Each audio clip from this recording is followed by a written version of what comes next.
Kelihatan, Kang. Oke, selamat pagi. Terima kasih udah mampir ke webinar kita dengan topik Wila hari ini. Semoga semua sehat, ya, jaga keluarga, jaga teman-teman baik-baik. Semoga ini lebih cepat berlalu COVID-19. Kalau ada yang nanti kebetulan ada pertanyaan, silahkan aja di unmute atau di chat box. Mungkin nanti ada rekan-rekan dari Global Asia yang bisa jawab atau nanti kita share juga pertanyaannya di sini. Saya mulai aja.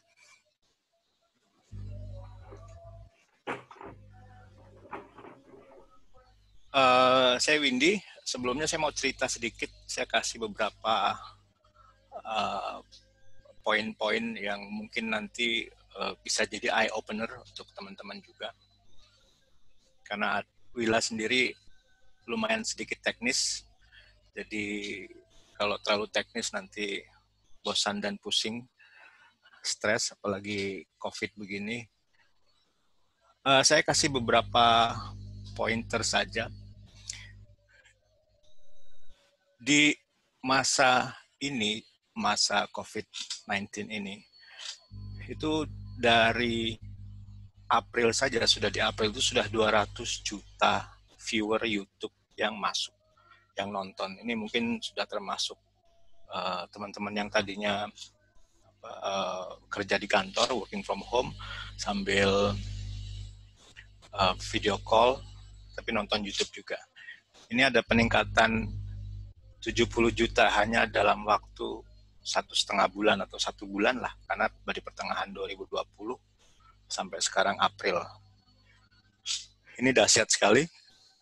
Ini hanya YouTube.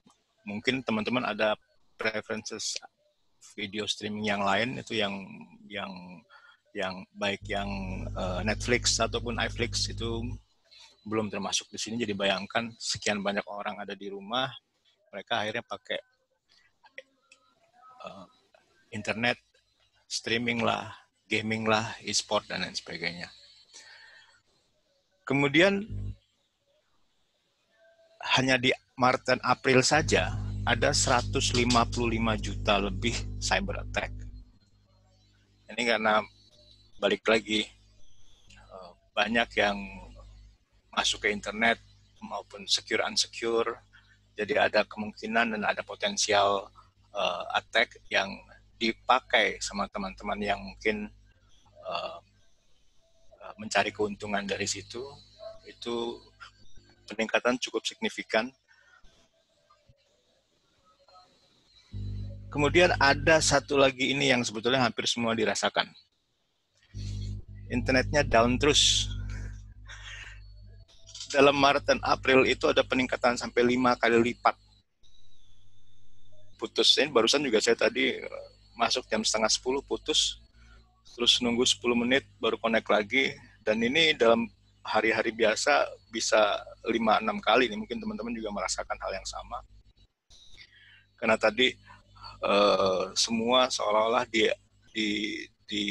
diharapkan masuk internet, walaupun mungkin enggak ya, karena yang diharapkan adalah working from home atau stay home lah. Tapi karena di rumah akhirnya mungkin bete juga, ya udah masuk internet semua. Dari sekian banyak ini kita ngomong soal global internet atau global application atau global performance. Mungkin saya tarik sedikit ke belakang, kita mungkin ya nggak perlu terlalu concern dengan gimana global, tapi lebih concern gimana internal kita, operation di perusahaan, operation di company, apakah bisa menghandle lonjakan-lonjakan dari penggunaan aplikasi atau internet dan lain sebagainya. Saya boleh sedikit ilustrasikan, ini modern IT operation sekarang itu tidak sesimpel seperti dulu, karena kita ada NetOps, itu yang ngurusin barang-barang keras dari server, router. Kemudian ada IT Ops, mungkin saya gabung dengan SecOps, security, itu virtualisasi, mau VMware, kemudian VirtualBox atau Hyper-V. Ada teman-teman DevOps, inilah Dockerize, API, container, dan lain sebagainya. Dan satu lagi cabang yang lumayan baru tapi mulai digemari adalah Cloud Ops. Ini semua berpindah ke AWS, kemudian ke Azure, atau GCP, Google Cloud, Alibaba, dan lain sebagainya. Dari 4 atau 5 komponen ini aja, ini sudah kelihatan bahwa ini mereka semua ini harus bisa berkolaborasi. Karena apa? Intinya adalah mereka harus maintain services atau operation yang at the end of the day itu harus jalan. Entah itu dari NetOps-nya, ITOps, DevOps, dan Cloud, itu semua harus kolaborasi. Gimana caranya supaya service yang mereka deliver dari satu perusahaan atau company itu berjalan dengan sempurna. Itu balik ke satu kelemahan dari modern IT operation yang terjadi adalah mereka tiap-tiap ops tadi itu mereka terlalu fokus dengan pekerjaannya, karena memang betul pekerjaannya banyak sekali kan. Semakin kompleks IT, semakin kompleks requirement, semakin kompleks user requirement itu membuat mereka jadi overloaded, banyak pekerjaan, akhirnya benar-benar fokus dengan apa yang mereka kerjakan. Kemudian juga mereka akan bekerja sendiri-sendiri biasanya. Kenapa? Ya tadi, balik lagi, pekerjaannya banyak, wah, gua daripada mikirin orang lain, gua aja belum kelar nih. Nah, itu juga. Dan yang terakhir adalah nggak ada yang mau disalahin. Kalau nggak ada yang mau disalahin,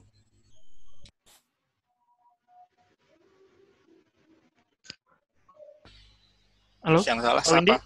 Ya lo, ya, Oh ya, tadi sempat hilang Pak. ya. Kalau nggak ada yang disalahin, terus yang salah siapa? Masa salahkan pada rumput yang bergoyang. Nah, dari semua ini kalau saya lihat ada satu yang missing. Yang missing adalah missing full stack visibility, artinya melihat secara holistik, secara keseluruhan interkoneksi, dependensi dari semua 5 komponen IT tadi untuk menghasilkan satu services atau goal yang sama yang dapat diterima, yang sesuai dengan standar, compliance, dan lain sebagainya. Itu kalau saya lihat mereka adalah missing full stack visibility. Disitulah Willa masuk.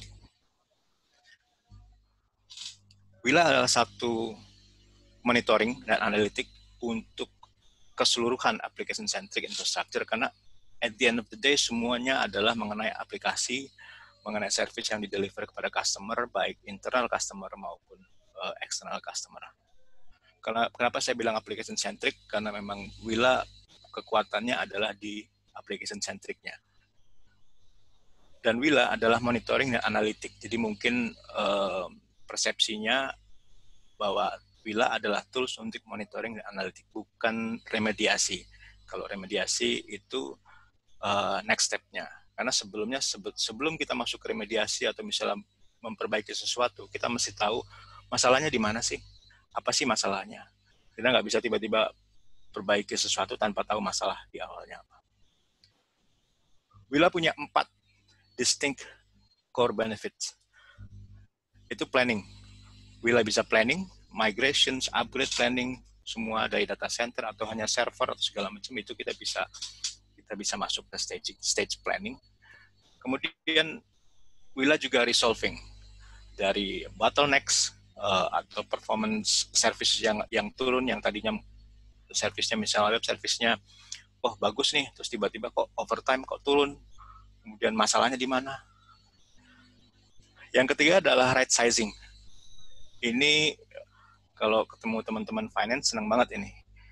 Gimana caranya ngurangin cost?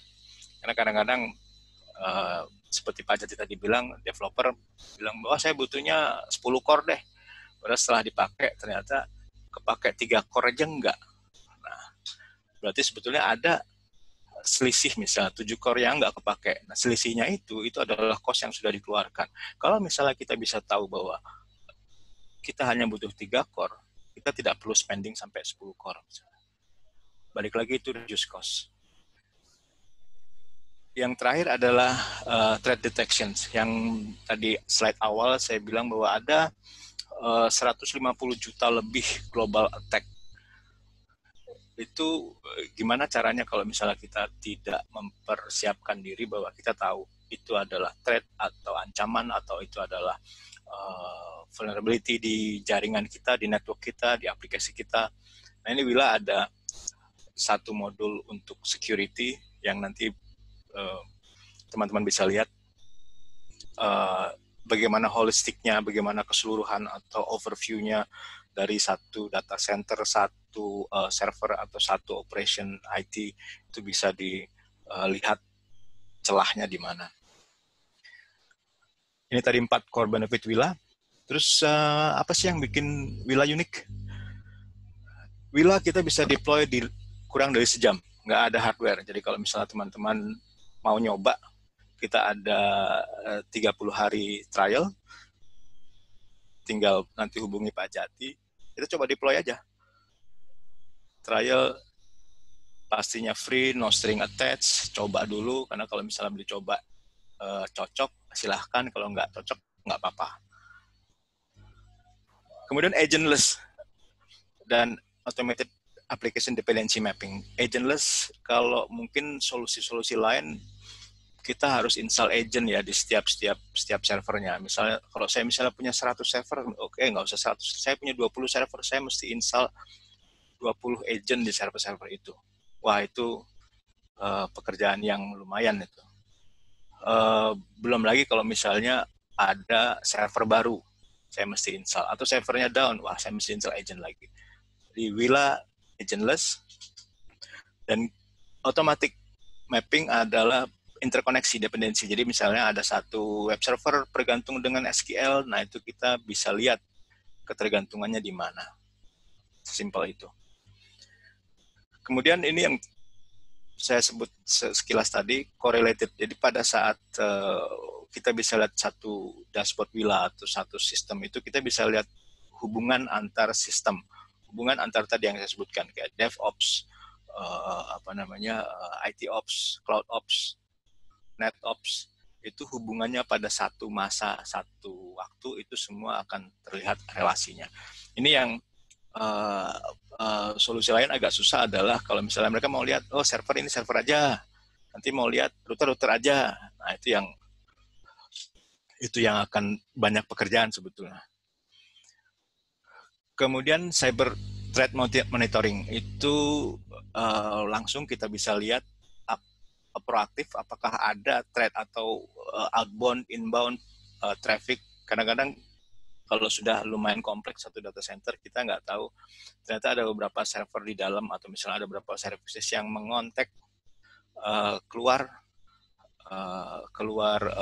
negeri misalnya, tapi sebetulnya itu unauthorized, atau misalnya ada yang coba P2P lah, torrent segala macam. Nah itu di sisi threat-nya itu kita bisa lihat.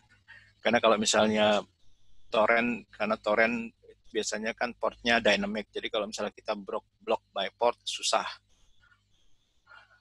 Nah dengan Wila kita bisa tahu source-nya dari mana, destination-nya kemana. Dan yang terakhir adalah intuitif. Mungkin tadi sekilas sempat melihat dashboard seperti apa, gampang dipakai, gampang dilihat, dan jadi satu kesatuan. Itu yang membuat jadi Wila integrated. Saya lanjutkan, ini adalah komponen-komponen Wila. Jadi kalau saya boleh sebutkan, yang paling bawah ini hypervisor, ini adalah hostnya. Mungkin di bawah host itu ada VM-nya, mungkin ada server dan lain sebagainya. Mungkin satu host ada 10 server, 5 server. Dari sini itu kita ada yang namanya Wila Traffic Virtual Traffic Tab atau VST. Itu data dari switch ini kita ambil ke sini. Ini kita kirimkan ke namanya VIC. 1, 2, 3. Jadi dari bawah masuk ke VIC, baru ke atas yang namanya UMAS atau Management Server.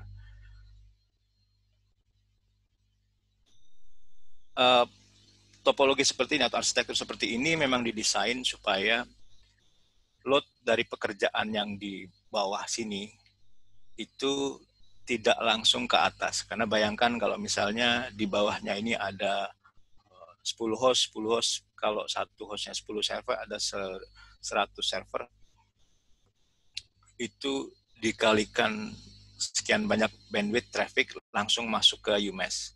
Itu sebabnya ada VIC. Ini mungkin mengacu pada konsep edge computing, jadi semua proses, heavy proses, itu diletakkan sedekat mungkin ke bawah.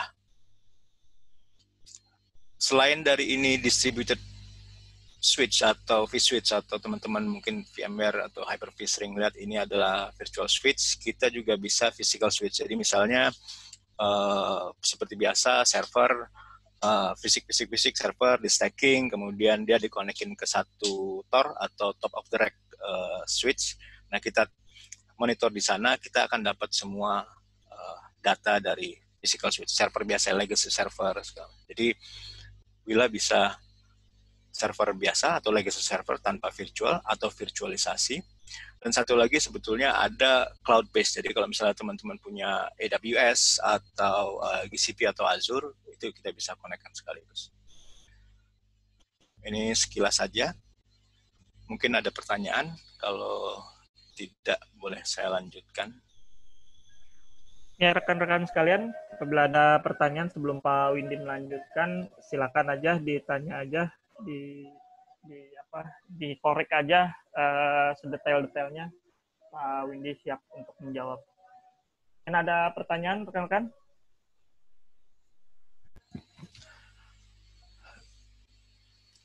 Kalau nggak ada, mungkin nanti sambil jalan. Saya coba demokan beberapa fitur.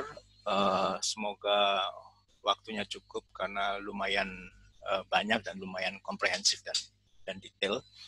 Tapi saya coba ambil yang penting-penting aja. Kalau mungkin nanti kebetulan ada pertanyaan atau tertarik mau coba diadres di satu sesi sendiri, bisa hubungi Kang Jati. Oke. Ini adalah dashboard Wila. Jadi pada saat login pertama kali, teman-teman akan dihadapkan satu dashboard yang pusing banget ya warnanya ya. Warnanya justru sangat membantu. Kalau misalnya kita bisa lihat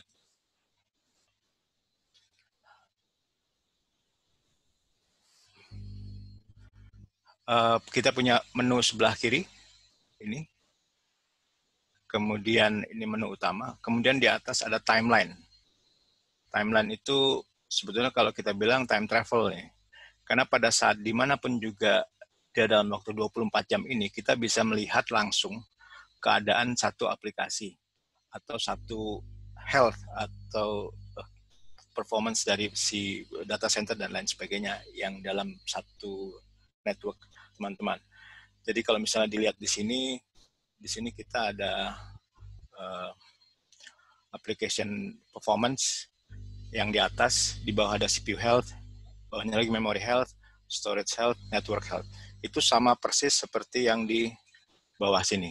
Network health, kemudian CPU health, kemudian memory health, dan storage health.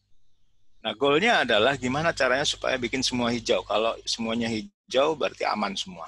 Kalau semua aman, berarti service berjalan dengan sempurna. Tapi kalau ada yang merah, nah itu merahnya yang mana? Apakah ada di network, CPU, memori, atau dan lain sebagainya. Nah, kalau saya bilang tadi ini adalah time travel, kalau teman-teman lihat ini ada, ini ada slide. Kalau saya slide kemanapun juga, ini kalau misalnya saya slide ke sini. Nah, ini adalah tanggal 22 jam 17. Ini data yang di bawah itu langsung merefleksikan waktu tersebut. Kalau misalnya saya slide ke sini yang hijau semua ini. Nah, ini otomatis di bawahnya hijau semua nih. Ini jam 7.57. Jadi teman-teman bisa lihat semudah itu untuk melihat ternyata kemarin malam ada masalah. Masalahnya apa ya? Saya tinggal slide aja ke sini, saya bisa lihat masalahnya di mana ya. Nah, dari setiap circle ini, saya coba bacakan satu saja. Misalnya ini semua akan sama. Jadi view-nya adalah yang paling dalam seperti yang disebutkan, ini adalah data center. Data centernya. Kemudian kalau teman-teman ada cluster, ini clusternya. Nah, baru di dalam cluster itu ada host. Kemudian ada VM-nya. Jadi bisa dibayangkan kalau misalnya saya punya, misalnya ini saja, ini adalah host 1, host 5. Di dalam host 5 itu ada 3 VM atau 3 server. Nah, itu kita bisa langsung lihat semuanya.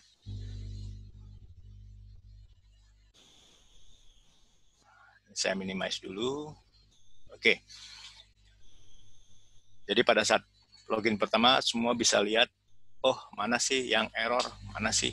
Nah ini kalau saya bilang tadi dari 5 divisi tadi, divisi ops tadi, kalau dashboard ini bisa di-share dengan rights tertentu, masing-masing sesuai dengan definisi dari company, itu semua orang bisa lihat pada saat yang sama sebetulnya masalahnya ada di mana. Misalnya di aplikasi, oh yang merah gua yang merah, berarti masalahnya di gua dong, bukan di network misalnya.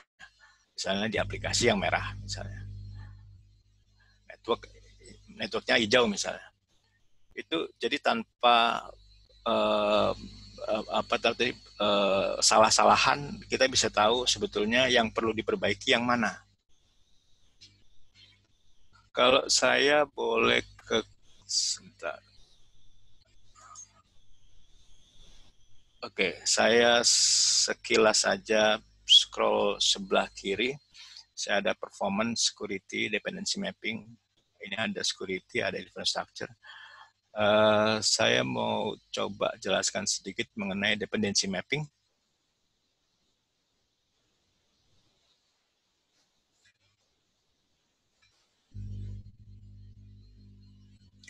Pada saat kita install Wila, itu biasanya kita biarkan selama minimal 2 minggu untuk ngambil semua data. Jadi kita bisa dapat data historical. Nah, di dependency mapping ini adalah otomatis, jadi kita bisa lihat interkoneksi misalnya dari load balance ini mungkin nggak kelihatan. Ada load balance ini, dia terkonek ke, misalnya dia terkonek ke web server sini. Dia terkonek ke web servernya. Ada load balance ini terkonek ke sini. Jadi kita bisa langsung tahu sebetulnya satu service misalnya, itu koneksinya kemana sih? Ini kalau misalnya saya lihat, saya boleh scroll ke bawah. Nah ini semua ini koneksinya kemana? Nah ini visibility seperti ini yang biasanya ada beberapa solusi yang dibuatnya harus manual, masukin IP, kemudian submit, atau mungkin masukin SNMP-nya, bikin public stringnya, read only, dan lain sebagainya. Kalau dengan Wila begitu kita install, dia akan deteksi, dia akan automatic mapping, bahkan sampai ke topologi. Artinya kita bisa lihat ini dari sisi view topologi data center. Ini adalah clusternya. Kalau misalnya teman-teman sudah desain cluster, misalnya saya bikin satu cluster untuk file sharing, isinya semua host dan semua VM yang buat file sharing. Saya bikin satu cluster untuk web service, semuanya untuk web service untuk aplikasi. Nah, kita bisa lihat dalam satu cluster itu apa aja langsung. Dari sini view-nya kita bisa lihat juga. Kita mau lihat berdasarkan cluster atau berdasarkan VM. Ini kita bisa adjust sih sebetulnya. Bisa, oh ini kebetulan demonya lumayan kompleks dalamnya. Kalau misalnya tidak tahu kami, kita bisa adjust. Ini kemana ya koneksinya ya. Nah, ini adalah dependency mapping. Terus satu lagi adalah saya mau pindah ke bawah transaction analysis. Ini yang penting adalah kalau misalnya satu network kita punya masalah resolving, ya network pasti ada address, kita ketik misalnya google.com tapi kok nggak keluar, itu biasanya masalah resolving atau mapping dari IP-nya ke DNS. Di Willa kita bisa lihat langsung, sebentar. Oke, saya punya screen DNS. Kebetulan screen-nya sudah saya prepare sebelumnya karena saya takutnya nanti pada saat saya klik internet mati. Karena tadi disebutkan itu peningkatan 5 kali outage. Oke, saya masuk ke DNS. DNS ini saya bisa lihat ada error misalnya, sekian banyak. Ini errornya kenapa atau di mana? Ini kita bisa klik di sini. Dan kita bisa lihat langsung dari klien ke DNS server, service DNS, dia mau query ke domain apa, responnya apa, responnya no such name. Itu kita bisa tahu langsung. Oh, ini masalahnya adalah emang domainnya nggak ada misalnya. Nah, itu kita bisa langsung, klien ini semua langsung kelihatan semua kemana respon. Biasanya kalau misalnya kita cuma ngeping doang, kalau nggak ngeping IP atau ngeping name, kemudian kita mungkin NS lookup, cari name servernya bener nggak. Dengan Willa sekaligus bisa dilihat siapa yang initiate request-nya, ke server mana, kemudian sampai dengan ART-nya. ART adalah application response time, jadi berapa lama response time. Request-nya apa, kemudian jam, dan start-nya dan end-nya. Ini sangat membantu untuk troubleshooting. Kemudian saya coba balik lagi, saya punya, oke. Setelah DNS, saya ada satu HTTP. Nah ini, karena kita ini di dunia yang terkoneksi dengan web services, semua web services, mau apapun juga, bahkan kalau misalnya teman-teman buka aplikasi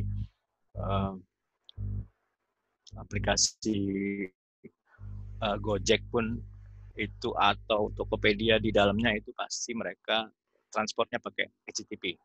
Jadi sangat penting. Dan sangat penting juga untuk developer bisa lihat, kalau saya lihat ini ada status code. Mungkin kalau teman-teman familiar, saya punya status code 200, itu biasanya oke. Kalau family-nya dari 200, kemudian ada status code 400, ini family 400. Misalnya 404, paling sering kan not found, atau 403, access denied. Nah, ini kita bisa langsung lihat. Kemudian 500, misalnya server error, kita bisa lihat langsung misalnya di status code 400 kita punya ada 11 error. Apa aja 11 errornya? Kita bisa klik. Dan sekali lagi kita bisa tahu siapa yang initiate dari klien mana ke server mana, service-nya apa, terus request-nya apa. Nah, ini teman-teman developer nih senang banget itu ngeliat ini. Ada yang nge-get, kemudian responnya apa? Oh, ini forbidden, berarti ini nggak boleh punya akses sana. Mungkin bisa 404, bisa aja misalnya ini kok 404 terus, kenapa ya? Ternyata filenya nggak ada misalnya di server. Nah, itu yang bisa langsung dideteksi atau dilihat tanpa harus masuk ke dalam web servernya, ngoprek aplikasi, itu bisa lihat trafficnya langsung. Berikut ART, nanti kalau misalnya saya nyebut ART, ada application response time, ini ada response time. Karena at the end of the day, semua monitoring apapun itu juga, mau NPM, network performance, atau APM, application performance, itu semua ujung-ujungnya adalah application response time. Sama seperti kalau kita klik pesan Gojek, respon time-nya lama apa enggak. Nah itu, karena di ujung-ujung di customer, mereka hanya lihat application response time. Di belakang, kompleksitas di belakangnya, nah itu teman-teman yang handle. Ini HTTP, Kalau terlalu cepat mungkin bisa dikasih tahu sayanya.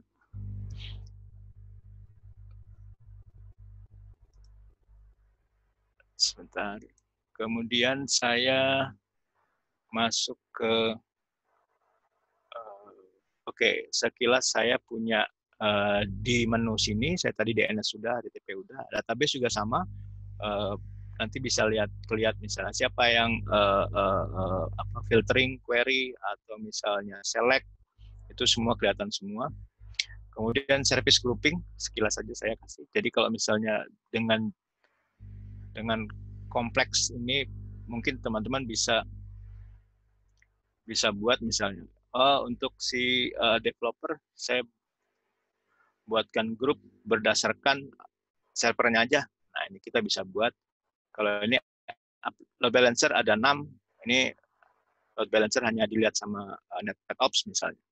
Atau web yang dilihat hanya DevOps, itu kita bisa definisikan. Jadi mereka bisa hanya memonitor server yang mereka punya akses.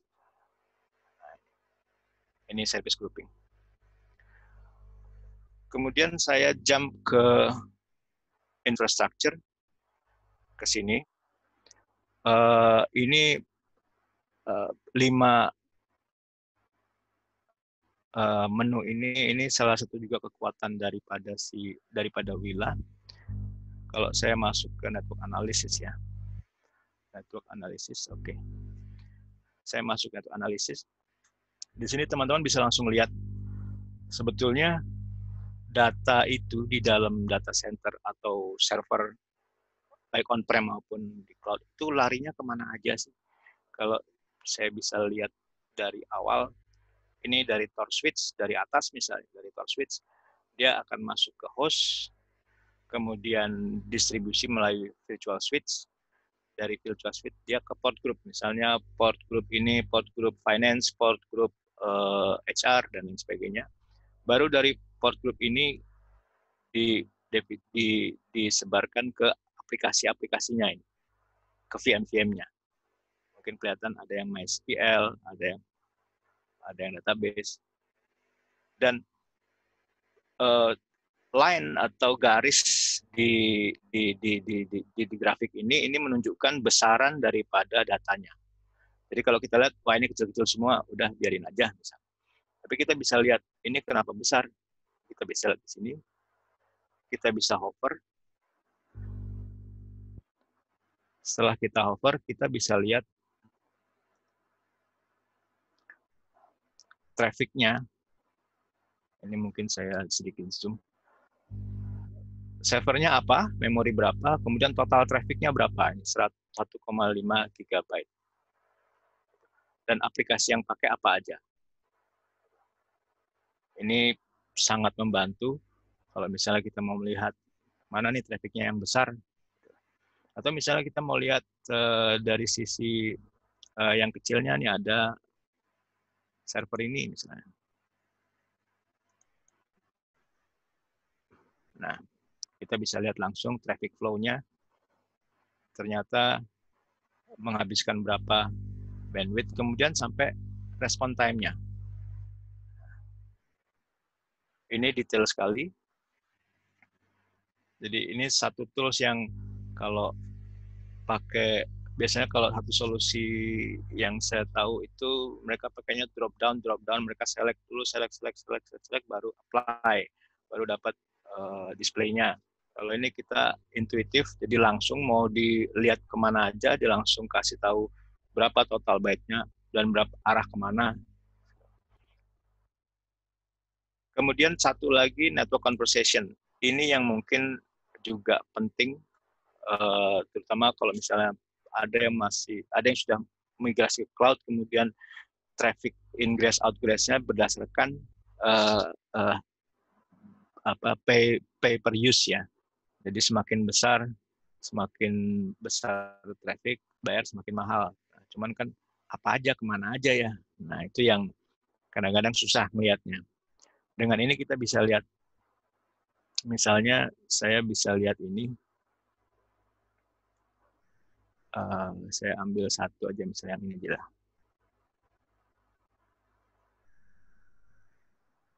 Nah ini,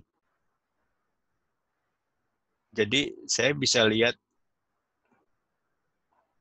kalau saya klik di sini, ini dia langsung highlight sesuai dengan trafficnya, jadi bisa kelihatan bahwa dia dari sini trafficnya ke bawah ke VM Center. Itu balik lagi sama, semakin besar line-nya berarti semakin besar trafficnya. Dan saya bisa klik di sini, saya bisa lihat di sini ini adalah traffic dari VMware ke host, itu A ke B sebesar 202 MB, B ke A 267, total trafficnya sekian. Jadi kita bisa tahu ada 2 atau lebih dari aplikasi yang berkomunikasi, mereka saling exchange traffic itu berapa besar. Ini bisa langsung kelihatan. Saya masuk ke net. Saya masuk ke sebentar. Saya masuk ke tadi network analisis sudah. Saya masuk ke network device. Network device saya tadi sudah siapkan. Oke, network device. Ini teman-teman di NetOps biasanya. Kalau tadi udah campuran bisa DevOps ketemu juga, kemudian tadi teman-teman IT Ops bisa lihat juga virtualisasi teman-teman Cloud Ops. Di sini adalah network device lebih ke NetOps. Jadi kita bisa lihat ini adalah port dari switches. Ini sangat membantu kalau misalnya teman-teman ada yang punya banyak switches. Biasanya kalau misalnya banyak switches gitu, kalau misalnya kita mau lihat utilisasi dari port, kita kan masuk ke konsol masing-masing, dashboard masing-masing. Belum kalau misalnya mereknya beda, ada yang Cisco, ada yang Palo Alto, ada yang Dell mungkin, router beda-beda. Nah, untuk tahu portnya, itu biasanya konsolnya beda-beda. Dengan Wila, kita jadikan satu semua switch bisa masuk sini. Misalnya, saya juga bisa lihat di sini, misalnya saya mau lihat infonya, ini switch apa sih? Saya bisa klik di sini. Saya bisa lihat ini switch-nya, vendornya modelnya apa, kemudian deskripsi apa, kemudian dia bekerja di layer berapa. Dia di layer 2 dan 3. Nanti ada beberapa yang bekerja di layer 4 misalnya. Itu kita bisa lihat. Ini switches, sama juga. Ini juga semua kita bisa lihat detailnya. Ini di layer 2, 3. Nah, ini hanya di layer 2, misalnya Cisco ini. Ini manage switch, kalau tadi mungkin port. Dan bukan cuma itu, kita bisa lihat kalau yang kosong ini berarti up, tapi kabelnya nggak kecolok. Nah, kalau ini up, tapi error nih. Kecolok, tapi error. Kemudian ada kotak. Ada kotak 3 ini berarti ini terhubung dengan VM. Kalau yang ini berarti terhubung dengan switch lagi. Jadi kita bisa lihat simple. Betul nggak sih? Kita lihat, kita klik ini. Kita langsung bisa lihat connected device-nya apa aja.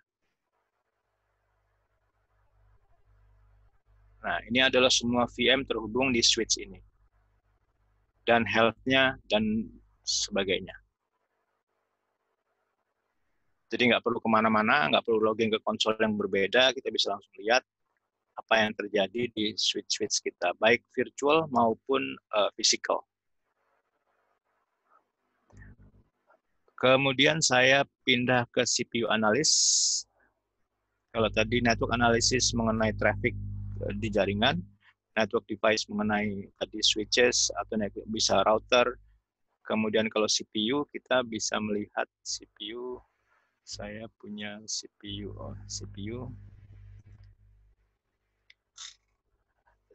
Nah, CPU ini adalah processing atau compute processing unit dari tiap-tiap VM dan total keseluruhan hostnya dan sampai dengan clusternya. Jadi ini simpel melihat ini namanya circle packing kalau kita di Wila sebutnya. Yang di atas ini paling luar adalah production. Jadi kalau misalnya kita melihat production health-nya adalah 85%, berarti secara keseluruhan average satu data centernya aman, normal. Tapi kita bisa lihat masuk lagi ke dalam, ada cluster A dengan cluster B misalnya. Nah, cluster ini health score-nya 60% aja. Tapi apa nih yang 60%? Kita bisa lihat lagi ke dalamnya lagi, hostnya. Hostnya, saya perbesar dikit lah. Hostnya adalah 27%. Tapi dari hostnya, apanya nih? Mungkin VM-nya. Kita bisa lagi dalamnya VM-nya. No, VM-nya ini adalah 21%. Jadi kita bisa granular, bisa deep sekali untuk tahu bahwa dari sisi data center itu aman. Tapi dari sisi cluster yang standar yang nggak aman. Di cluster pun ada berapa banyak host. Oh ternyata host 4 aman, tapi host 5 nggak aman. Oke. Tapi di dalam host itu, apa yang nggak aman? VM-nya. VM-nya kita bisa lihat. Ini CPU analisis. Atau teman-teman ada yang senang pakai tabel, kita bisa cek health-nya, kita bisa sort langsung. Oh ini 16% nih merah nih. Wah, ini kenapa nih? Ternyata pemakaiannya CPU ready-nya terlalu tinggi. Ini CPU ready ini nungguin aplikasinya yang lainnya lagi jalan, tapi dia nggak dapat CPU. Dia nunggu terus nih 32%. Nah, ini bisa langsung. Kalau yang senang tabel. Tapi kalau saya lebih prefer CPU packing, bisa ngeliat, oh ini ada yang merah, langsung saya masuk ke yang merah. Kalau oh ini hijau, oh udah biarin aja lah. Memori sama, memori juga begitu. Kalau misalnya dari sisi production, ini ternyata memorinya 80% skornya. Ini kita bisa lihat ke dalam lagi, mana cluster yang bermasalah. Satu lagi perlu diingat, teman-teman, timeline di atas, ini berlaku untuk keseluruhan. Jadi kalau misalnya saya set dari awal timeline-nya di situ, itu semua data di dalam analisa di sini, itu semua data mengacu pada timeline yang sama. Itulah yang disebut tadi korelasi. Jadi pada satu masa, satu titik, itu kita bisa lihat semua komponen dari si data center, apa yang terjadi, dan apa yang bisa kita solve. Saya mau kasih storage analysis, sebentar, sudah 11.05, oke. Saya kasih storage analysis, ini sangat membantu juga. Bahkan kalau saya bilang, kalau tanpa ini, dengan banyak server, wah susah buat ngecek. Dengan prinsip yang sama, circle packing, kita bisa lihat health atau performance kesehatan daripada si storage. Kalau tadi kita sudah ke network device, CPU, memori, kita ke storage, kita bisa lihat storage. Ini storage-nya merah. Ini kenapa? Tapi secara produksi. Atau kita bisa langsung deep down ke dalam, kita bisa lihat langsung sekilas saja, kita langsung bisa lihat bahwa ini penggunaan, kita hover di mouse-nya di situ, kita lihat penggunaannya 99% dari kapasitas 49 GB. Ini yang membuat alert, membuat dia menjadi merah. Itu yang perlu kita cek. Jadi pada sekilas saja kita bisa lihat mana nih storage yang bermasalah. Oh, yang merah itu yang bermasalah. Karena kalau misalnya hijau misalnya, ini masih 76% pemakaiannya atau masih aman. Atau kalau memang teman-teman lebih senang pakai tabel, kita bisa pakai tabel. Kita bisa lihat usage-nya. Ini detail sekali. Ini VM-nya disk-nya apa aja, VM-nya berapa pemakaian, kapasitas berapa. Bahkan kita sort mana yang bermasalah, kita bisa dapat merah. Oh ternyata ini di folder ini 26 mega, ininya sudah habis. Itu kita bisa lihat. Ini semua nih.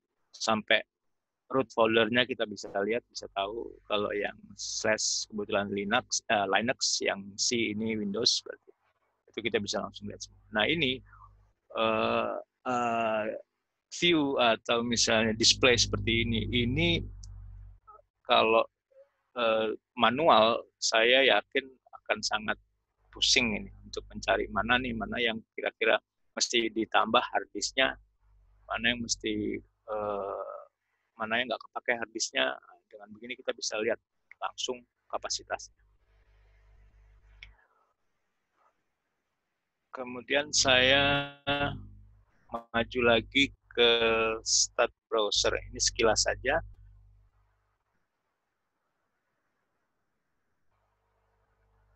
Nah, start browser ini adalah satu view yang kita bisa lihat relasi dari satu VM, misalnya satu server kita. Ini kita bisa, ini server kita, dia pakai storage-nya di storage data store-nya eksternal, hard disk-nya ini. Kemudian network dia connect-nya ke Cisco ini lewat gigabit Ethernet. Kemudian service-nya apa? Dia serving HTTPS. Dan si VM ini ada di mana? Dia ada di dalam external host, dia di dalam external cluster, dia ada data center production. Jadi dengan sekilas kita lihat seperti ini, kita bisa tahu hubungan satu server itu sebetulnya ada di mana sih? Service-nya apa? Kemudian network-nya dia pakai connect kemana? Kemudian dia storage-nya kemana? Dan dia ada di mana fisik secara virtual fisiknya? Ini kita bisa lihat semua VM-nya. Kalau bisa kita ini kan 051, kita bisa drop down. Saya mau lihat Apache ini ada di mana sih? Nah, Apache ini ada di host 5, di cluster standar, di data center production. Mungkin nanti teman-teman punya data center yang berbeda. Itu kita bisa, Wila bisa multi tenant, multi data center. Jadi kalau misalnya saya ke atas, ini kita bisa, kalau di-install lagi, kita bisa pilih. Ini banyak ini nantinya data centernya. Misalnya ada data center di Semarang, data center di Jakarta, data center di Bandung, tapi manage-nya atau monitoring-nya satu display saja, satu pane, single pane. Start browser, kemudian saya masuk, saya masih ada 1, 2, 3. Tadi kita skip security, saya mau tunjukkan security. Oke. Ini security. Yang tadi saya bilang, kalau tadi teman-teman NetOps, DevOps, CloudOps, ITOps, ini teman-teman SecOps. Wila akan proactively, dia akan mendetek apa saja yang terjadi di dalam jaringan, dalam network yang di-manage. Jadi kita bisa langsung lihat di sini, ada thread, ada critical, major, sama minor. Mungkin critical ada 12 nih. Ini kita bisa apa saja sih yang critical, terus kemana, dari mana. Nah ini kalau saya boleh sedikit zoom di bawah sini. Saya pilih misalnya ada yang oke, ini misalnya. Nah ini bisa langsung lihat ada thread itu P2P. Ini torrent nih biasanya, penutelan, torrent. Kemudian dari mana source-nya? Ini IP-nya dapat, terus kemana? Ini IP destination-nya. Itu semua.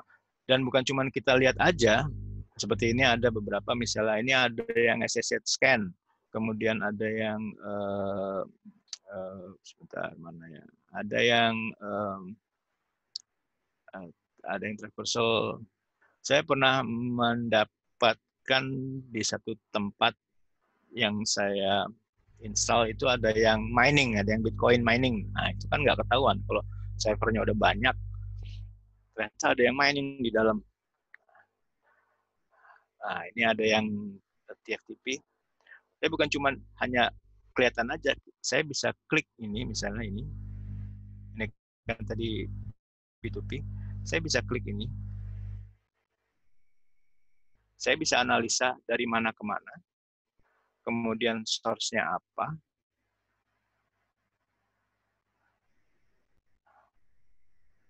prosesnya apa. Ini kalau nanti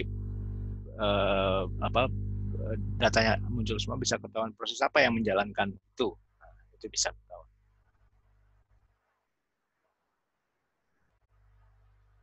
Dari sini aja sudah memudahkan kita, dan balik lagi sesuai timeline ya. Seperti begini, mungkin ini timeline ini pada saat di sini tinggi nih.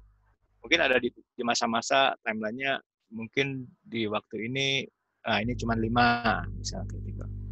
Ini yang teman-teman bisa buat, misalnya ada satu event yang hanya terjadi sebulan sekali misalnya, atau seminggu sekali kan, kalau atau 2 minggu sekali misalnya, di hari-hari biasa nggak ada apa-apa nih, aman, tapi kok muncul setiap hari apa misalnya. Nah, itu kita bisa langsung deteksi, karena apa, secara historical Willa bisa saving tergantung tadi hard disknya mau seberapa lama historicalnya.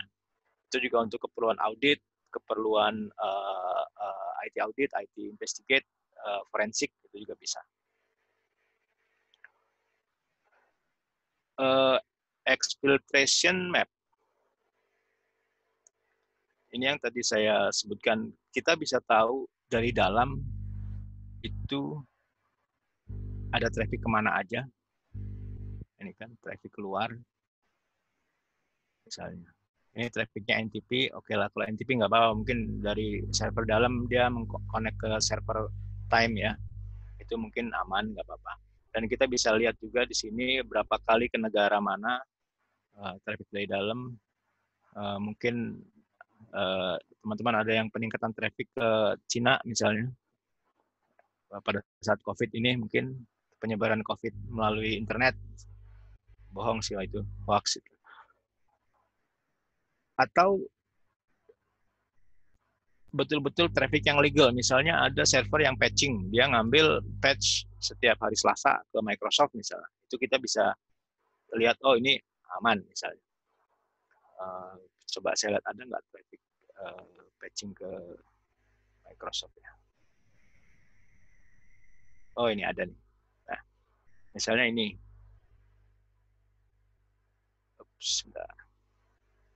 Nah, misalnya ini ada traffic ke Microsoft. Saya bisa klik di sini. Saya klik di sini, saya lihat transaksinya.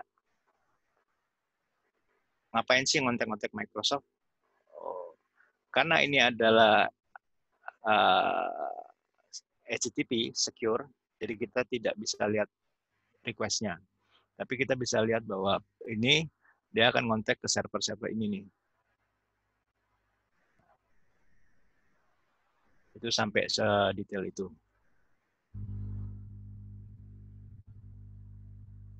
Kemudian saya boleh, oke. Dari semua tadi yang saya coba jelaskan itu kan lebih pada monitoring, melihat apa yang terjadi dan lain sebagainya dari network kita, dari aplikasi.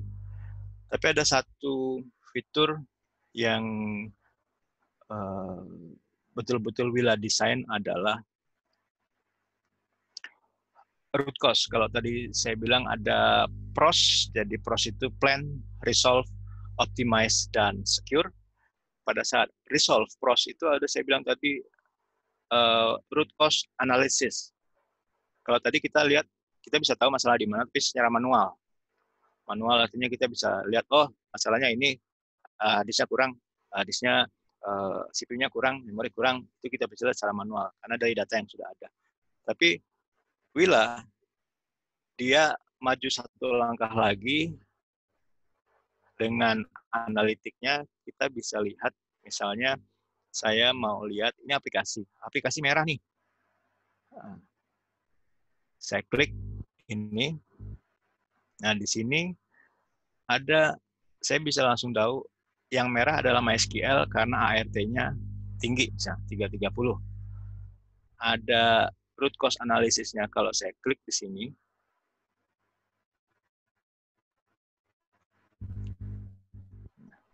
Willa akan dengan segera dia akan memberikan satu suggestion. Ini loh, masalahnya 72% kemungkinannya adalah karena ini. Kalau kita baca sendiri di sini, ini adalah confidence level dari root cause-nya. Jadi kita bisa langsung tanpa kita tahu, tanpa kita perlu satu-satu ngelihat, ngambil data, kita bisa klik langsung, kita lihat root cause-nya apa. Oh ternyata MySQL CPU-nya ini kan time span waiting-nya, jadi dia menunggu. Kalau di satu VM biasanya kan CPU-nya dipakai bareng-bareng oleh host yang lain. Nah ternyata dia kalau dia menjalankan service-nya dia menunggu terlalu lama. Kalau terlalu lama berarti kan ada beberapa VM yang CPU-nya terlalu tinggi. Nah itu oleh Willa diberitahu bahwa oke, coba reduce CPU yang lain untuk meng-solve ini dengan 70 bisa sampai 100% misalnya. Willa confident banget bahwa masalahnya adalah ini. Ada misalnya cuma 60%, itu tergantung dari kita juga. Tapi paling tidak dari sisi Willa sudah memberikan satu suggestion. Ini loh 72% kemungkinannya ini, 42% adalah respon time karena ini, dan 10%-nya ini storage health-nya nggak ada isu. Kita juga bisa lihat ke bawah. Pada saat itu terjadi, balik lagi ART, application response time-nya, ada yang tinggi nih. Ini apa sih? Oh, ini 8.700. Berarti 8 detik ya. Ini dari mana ke mana? Terus ini ngapain ini? Select database nih.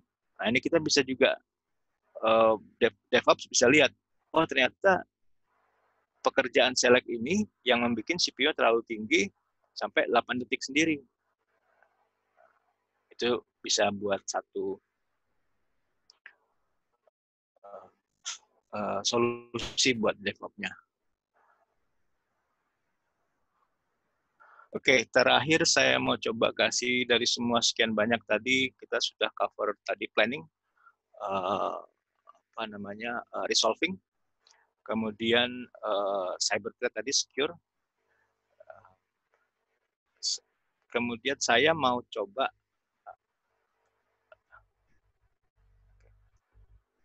optimizing tadi yang reduce cost. Itu ada di reporting, saya kebetulan sudah, ini reportnya Willa. Jadi di Willa itu bisa schedule report, jadi kita bisa set setiap minggu misalnya, kasih laporan per minggu performance dari network seperti apa ke orang NetOps, performance aplikasi ke orang DevOps misalnya, performance security ke orang SecOps misalnya. Itu kita bisa schedule.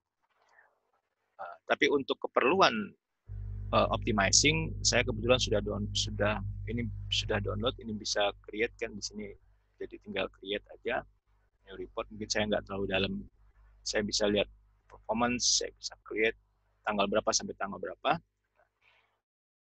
Ada satu yang sudah saya selesaikan reportnya. Nah ini report Willa, health-nya di periode ini. Jadi bisa per periode. Jadi kita betul-betul lebih targeted kapan kita mau bikin reportnya.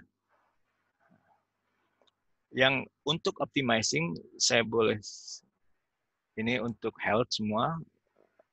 Kalau saya scroll ke bawah. Nah, disinilah yang saya sebutkan tadi, optimizing. Ada VM, naik email, core-nya 4, tapi average usage-nya 0. Willa akan suggest core-nya kurangin aja, minus 3 aja core-nya. Orang nggak dipakai. Kemudian RAM juga. RAM-nya 4 giga. Kurangin aja jadi dikurangin 2 giga. Ini yang saya bilang tadi, optimizing. Ini kalau dikasihin ke teman-teman finance, waduh ini bisa buat ngurangin billing besoknya nih. Nah, itu semua. Bahkan dan bukan mengurangin, ini ada tadi appliance, kurangin 1 core, kurangin memori. Bahkan bila akan tahu bahwa ini suruh nambah. DB-nya pemakainya 72%, ini tambah 1 core lagi deh. Suggestion begitu. Kalau RAM-nya kurangin aja nggak apa-apa. Jadi bisa 2, bisa suruh nambah memori atau kurang memori, tambah core, kurang core. Dengan berbekal ini, otomatis network akan berjalan dengan cukup dengan tidak berlebihan atau tidak juga kekurangan. Mungkin itu ada pertanyaan dulu.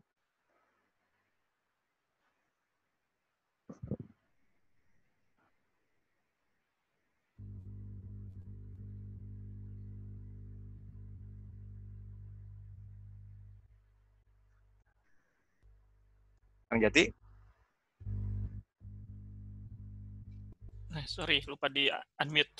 Ya, silakan Ya. rekan-rekan yang mau bertanya. Kalau ada pertanyaan boleh. Ini sih dari saya nih Pak. Ini kan kalau Ya. saya lihat, ini teknis banget. Mungkin di sini ada rekan-rekan sales gitu kan, yang Ya. memang ya secara teknis memang tidak tahu gitu. Nah, keyword untuk bisa disampaikan ke customer-nya dari teman-teman sales itu apa tuh Pak? Atau udah ke internalnya atau ke user-nya gitu untuk ini ada aplikasi yang bisa begini. Keyword-nya tuh apa ya Pak? Oke. Mungkin tadi full visibility sih kalau saya bilang. Karena biasanya kalau satu network atau data center atau network lah misalnya, itu biasanya punya tools yang banyak kan, dan terpisah-pisah.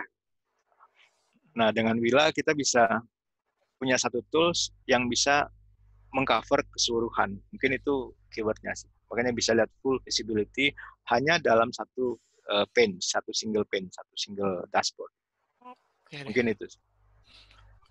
Dan saya bayangkan kalau misalnya dashboard ini dibagikan ke teman-teman yang tadi sebutkan dari DevOps, NetOps, dan lain sebagainya, mereka juga pada saat yang sama, mereka akan mendapatkan data yang sama. Jadi nggak ada lagi data-data yang berbeda. Biasanya kan banyak tuh. Karena kalau misalnya query-nya misalnya berbeda, hasilnya berbeda gitu. Tapi dengan data yang sama, dengan single pane yang sama, semua dapat informasi yang sama, saya yakin memecahkan masalah akan lebih cepat. Oke deh. Oke, jadi buat di sini mungkin ada teman-teman sales. Jadi kalau memang mau coba menawarkan produk ini tadi bilang aja full stack visibility. Full stack visibility, terus bisa melihat terus semua network infrastruktur di dalamnya secara single panel ya Pak. Iya, single panel. Ini ada pertanyaan dari Pak Agus Suyanto. Kompetitor dan licensing-nya bagaimana Pak? Mungkin kalau licensing itu kita by CPU socket. Jadi CPU socket adalah yang ada di host-nya. Jadi kita hanya hitung CPU socketnya. Misalnya di host-nya ada 2 CPU socket, kita hitung 2. Tapi di dalam host itu ada 10, 5, 6, 7 VM atau server, itu nggak kita hitung. Jadi betul-betul CPU socket di host-nya. Kompetitornya ada nggak Pak? Kompetitornya sebetulnya banyak dengan cara yang berbeda-beda. Mungkin kalau misalnya teman-teman ya yang... Halo? Putus Pak Windy. Halo? Internetnya putus sekali. Mungkin saya bisa tambahkan kalau untuk kompetitor seperti tadi Pak Windy bilang itu banyak. Mungkin salah satu ini juga tergantung aplikasi yang aplikasi yang akan dimonitor ya. Jadi contohnya kalau lihat dari Wila itu full stack, jadi semuanya dari APM, NPM sama IPM yang infrastructure. Jadi misalkan untuk contohnya App Dynamic dari Cisco, itu salah satu pemain juga. Itu produk lumayan mahal, biasanya monitoring di bagian infrastructure performance. Kemudian ada produk dari New Relic. Kalau New Relic kalian lihat kebanyakan juga dari aplikasi. New Relic perhitungan harganya selalu di aplikasi yang Anda akan monitor. Itu juga cloud-based dan lumayan mahal. Itu salah satu contohnya. Kemudian Logic Monitor dan segala macam juga ada pemain-pemain seperti itu. Dan juga AWS, Azure juga ada monitoring service seperti itu. Tapi bedanya antara service provider seperti Azure atau AWS, biasanya reporting mereka itu selalu bias dengan service mereka. Jadi karena mereka modelnya menjual consumption, jadi true report dari pemakaian services segala macam itu dari Azure atau AWS itu biasanya tidak terlalu accurate. Jadi dengan Willa kita bisa secara independen menganalisa isu performance network dan consumption yang kita pakai di environment kita. Terima kasih Pak Sim atas penjelasannya. Pertanyaan lagi dari Pak Agus. Jadi kalau mau monitoring network atau device di beberapa kantor cabang bisa cukup dengan satu host saja ya Pak? That's right. Jadi satunya fungsinya kita build satu namanya di data center kita taruh satu namanya Willa UMass ya. UMass. Jadi untuk koleksi data tersebut. Nah, dari setiap cabang sebenarnya kita nggak ya cuma taruh di namanya yang tadi dijelaskan Pak Windy pakai visual apa namanya UMass VST, jadi tapping, jadi pakai smart tap. Jadi di sana kita bisa monitor traffic di sana aja. Jadi sebenarnya license-nya yang tadi Pak Windy bilang lumayan fleksibel karena kita sebagai organisasi kita punya satu aplikasi monitoring ini di data center kita untuk memonitor seluruh cabang. Jadi kita cuma ngitungnya kapasitas besarnya server yang ada itu hampir licensing modelnya sama seperti Windows Server, Windows Data Center Server karena per CPU socket. Dan kalian punya banyak device berapapun kita nggak usah hitung, kita nggak hitung gitu. Jadi lebih lumayan fleksibel. Ya, ini cocok buat branches, cabang-cabang yang kalian akan monitor. Retail sebagai contohnya, kita pernah coba testing di Indonesia dengan salah satu pemain mobile retail terbesar di Indonesia. Mereka punya 400 retail stores. Kita cuma taruh satu Willa di data center mereka. Kita bisa analisa root cause-nya, issue problem di environment mereka. Ya. Terima kasih Pak Sim. Ya, terima kasih Pak Sim. Saya barusan putus. Ya, dari saya itu aja Pak Jati. Siap ya, Pak. Semoga teman-teman, ya. Semoga teman-teman troubleshoot atau root cause-nya nggak kayak Pak Agus.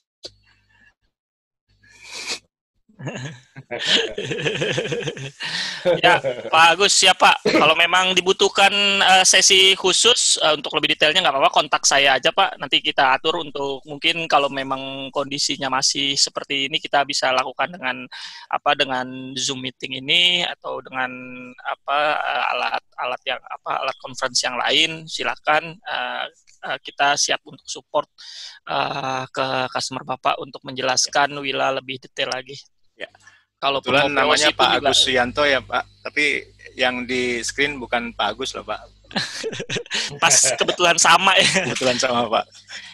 Ya, mungkin yang lainnya selain Pak Agus ada lagi pertanyaan. Jadi ya. Tadi Win sempat jelasin itu juga cyber threat ya, atau hanya touching sedikit? Apa tadi? Cyber threat. Oh, udah. Ya, sudah. Sebelum putus tadi sepertinya sudah. Jadi kalau misalnya mau lebih lengkap lagi, lebih detail lagi, bisa coba kita punya 30 days trial. Itu bisa dibilang non-intrusif, non-contact ya. Artinya tidak mengganggu operasional. Kalau mau dipakai di server yang lagi jalan, silakan. Atau mau coba juga testing di satu server yang atau beberapa cluster yang berbeda yang bukan production, silahkan. Lebih baik coba daripada nebak-nebak ini cocok nggak ya buat saya ya. Itu mendingan coba kalau saya. Ya, benar sekali. Jadi kesempatannya untuk teknologi ini sih lumayan banyak sekali saat ini di Indonesia karena banyak orang sudah mengalih pemakaian data center, kemudian apalagi di masa pandemik ini orang mengerti sekarang keperluan remote service dan wide area network yang sangat penting. Nah, jadi dengan pasang Willa, harganya kalau saya bilang ya ini cost efektif ya dibanding teknologi lain yang saya lihat di market saat ini. Nah ini bisa membantu dari operasional, dari network infrastructure, dan pemakaian aplikasi juga. Jadi itu yang paling penting. Plus juga dengan cyber threat analysis ini, kalau kalian mendengar produk seperti Darktrace, kemudian CrowdStrike atau Sentinel, nah ini almost equivalent karena ada analisa features di dalam produk ini yang bisa deteksi threat, malware, atau injection di dalam dan sebagainya. Jadi kalau ada sistem integrator yang mau menjalankan SOC, Security Operation Center, atau implementasi SIEM, nah ini perfect dengan modul seperti ini juga.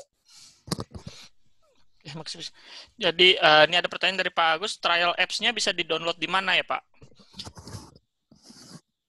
Untuk trial nanti kita akan bantu kan ya Pak Windy ya? Ya betul, hubungin aja Pak, kita perlu nanti itu aja, nama perusahaan, kemudian kontak itu aja, nanti kita bisa kirimkan email ke Pak Jati, nanti kita bantu langsung trialnya.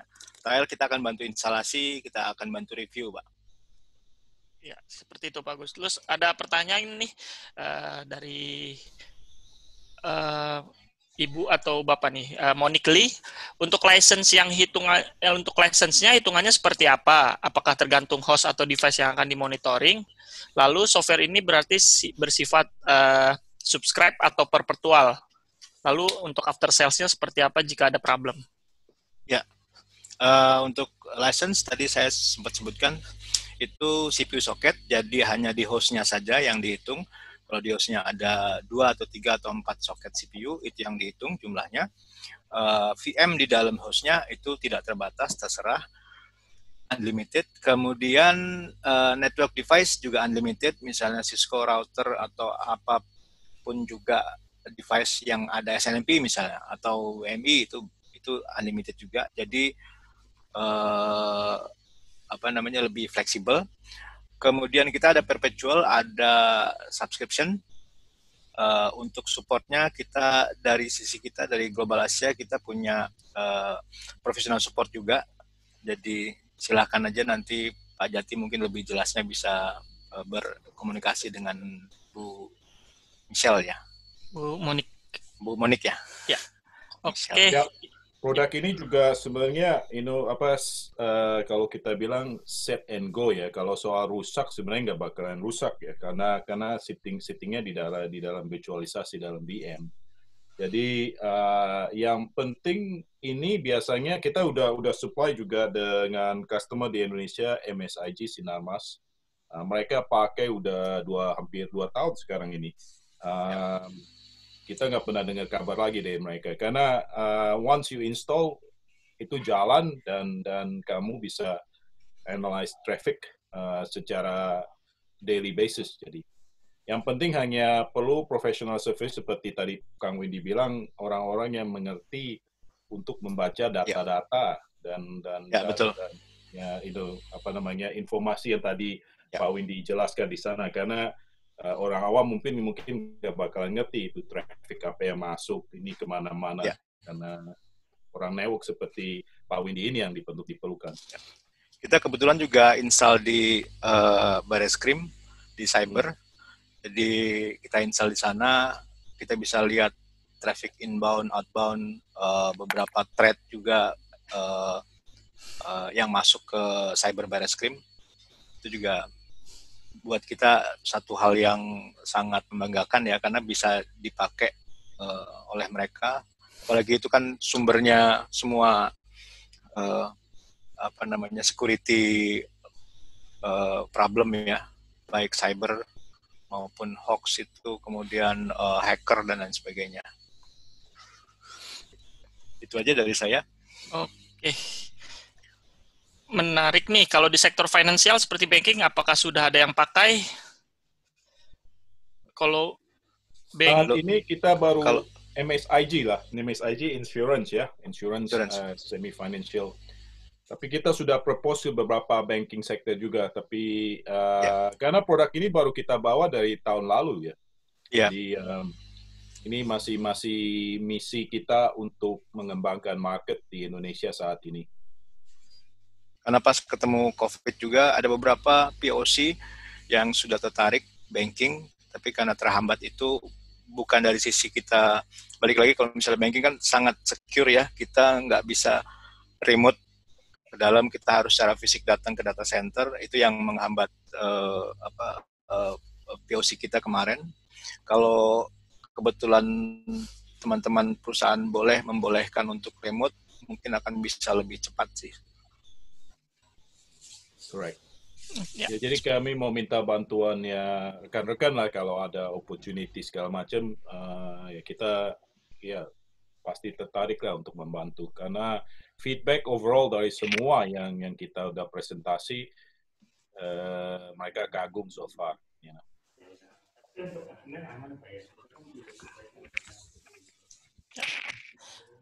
Oke, ada lagi mungkin yang ingin bertanya? Oke, kalau memang sudah tidak ada, ya demikian penjelasan dari Pak Windy. Mungkin sebelum saya tutup, saya ada beberapa informasi buat rekan-rekan sekalian di sini. Terima kasih yang sudah mengikuti rangkaian webinar kami dari awal. Ini berarti rangkaian webinar ke-8 di bulan ini. Masih ada